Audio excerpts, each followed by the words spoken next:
Welcome back mga kalapatids. Tanggalin natin yung harang, si Black at saka si R, si Stitchelbout.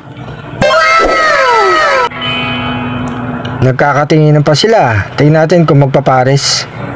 Kaya may harang yan sa gitna mga kalapatids, para pag pinagpares natin sila, hindi awayan ng kak yung babaeng ibon, maiwasan yung pag-aaway.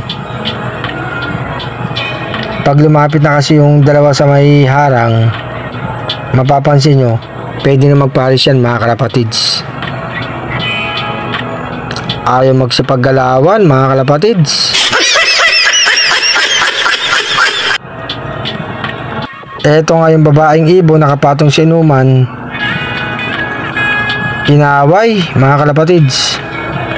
Eto naman kinuha ko yung babaeng Stitchelbout. Tanggal natin yung harang sa gitna mga kalapatids. Eto dati niyang pares to, kaya lang binaklas ko. Nagkaroon na sila ng 3 anak mga kalapatids. Yung babaeng ibon gustong pumares sa kanya mga kalapatids. Si Stitchelbout ayaw pa. Ngayon lang ulit sila nagkita mga kalapatids. Ang gusto kong ipares dyan kay si Stitchelbout, si Black. Madali lang pumares ng babaeng Stitchelbout mga kalapatids. Ayan tignan nyo. Inaway ni si Stitchelbout. Ganyan talaga yan mga kalapatids. Tagal na nga na hindi nagkita. Ayun siya pa yung kumukusa mga kalapatids kita nyo, lalapitan ng babaeng Stitchelbout. Ayaw nga lang nito ni si Stitchelbout. Bali nga yung anak nilang dalawa, pure Stitchelbout mga kalapatids.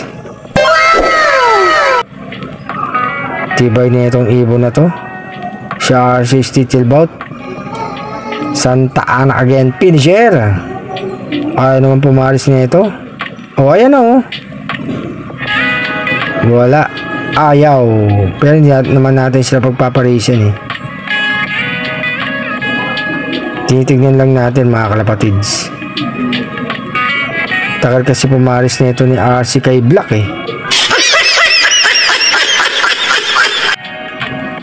Binabara-bara ako lang mga kalapatids.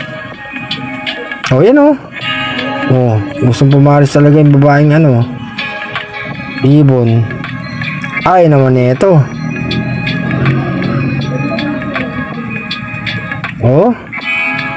Tanggalin na nga natin mga kalapatids.